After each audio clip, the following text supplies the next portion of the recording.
नमस्कार दोस्तों, कल हमने आपको बताया था कि जेपीएससी में सीआईडी की एंट्री हो चुकी है।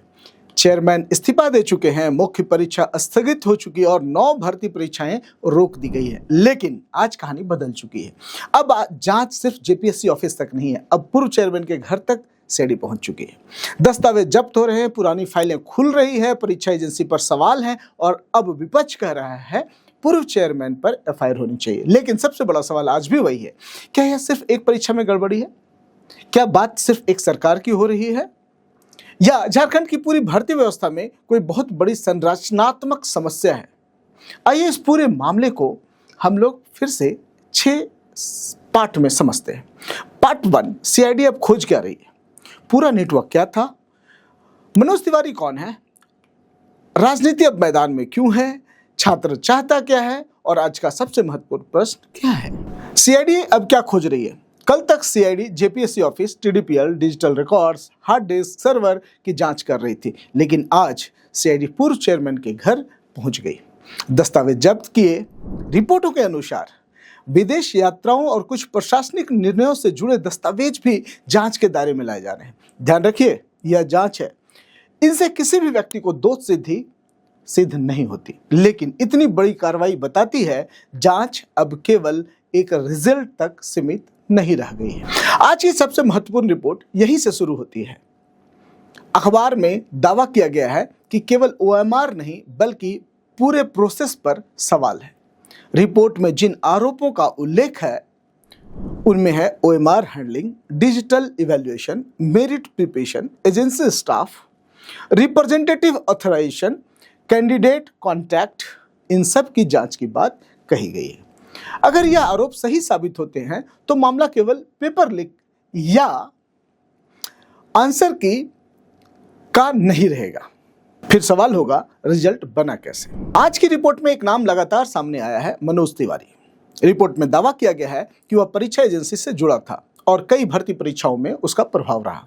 कुछ दस्तावेज भी प्रकाशित किए गए हैं जिनमें प्रतिनिधि अधिकार ऑथराइजेशन का उल्लेख है। साथ ही रिपोर्ट में यह भी आरोप प्रकाशित किए गए हैं कि उसने स्वयं भी कुछ प्रतियोगी परीक्षाओं में भाग लिया। ध्यान रखिए, ये अखबार में प्रकाशित आरोप हैं, इनकी पुष्टि न्यायालय ने नहीं की है, लेकिन सीआईडी इन्हीं पहलुओं की जांच कर रही है। अब सवाल आता है कि राजनीति मैदान में उतर क्यों गई? कल हमने देखा भाजपा कांग्रेस दोनों सड़क पर थी। जेपीएससी का मुद्दा अब स्टूडेंट्स वर्सेस सिस्टम से निकलकर पॉलिटिक्स वर्सेस पॉलिटिक्स बन चुका है। बीजेपी सीबीआई जांच की मांग कर रही है, एफआईआर की मांग कर रही है, वहीं पक्ष की पार्टी कांग्रेस राजनीतिक साजिश बता रही है और सड़क पर दोनों दलों के कार्यकर्ता कल भिड़ गए। टमाटर चले, अंडे चले, इससे छात्र के लिए क्या कुछ बदल गया? यही सबसे बड़ा प्रश्न है। छात्र आखिर चाहता क्या है, सीबीआई, सीआईडी या रिजल्ट? वह चाहता है मेरिट साफ हो, परीक्षा समय पर हो, सिस्टम भरोसेमंद हो। अगर राजनीति केवल टीवी डिबेट बन जाए तो सबसे बड़ा नुकसान फिर उसी छात्र का होगा जो 3 साल से तैयारी कर रहा है। सबसे महत्वपूर्ण सवाल आज का यह नहीं है कि किस अधिकारी को गिरफ्तार किया गया। सबसे बड़ा सवाल है, यदि एजेंसी, रिजल्ट, इवैल्यूएशन, मेरिट सभी जांच के दायरे में है तो क्या केवल छोटे अधिकारी जिम्मेदार होंगे, या डिसीजन लेने वाले, मॉनिटरिंग करने वाले, एजेंसी चुनने वाले और कमीशन चलाने वाले सभी की भूमिका भी जांची जाएगी? आज झारखंड का युवा केवल नौकरी नहीं खो रहा, उसका सिस्टम पर भरोसा भी टूट रहा है। अखबार में छपा एक वाक्य शायद पूरे मामले का सार है। झारखंड का युवा नौकरी ही नहीं, व्यवस्था से भरोसा भी खो रहा है।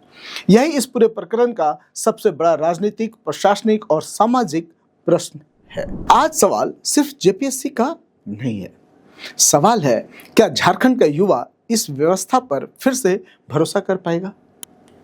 क्योंकि किसी भी लोकतंत्र में भरोसा किसी भी परीक्षा का सबसे बड़ा परिणाम होता है। और इसी संदर्भ में एक बात मुझे याद आती है। हाल ही में माननीय मुख्यमंत्री श्री हेमंत सोरेन ने एक महत्वपूर्ण बात कही थी, न्याय होना ही नहीं चाहिए बल्कि न्याय होते हुए आम लोगों को दिखना भी चाहिए। यही सिद्धांत आज इस पूरे जेपीएससी प्रकरण भी लागू होता है। अगर जांच निष्पक्ष है तो वह निष्पक्ष दिखनी भी चाहिए।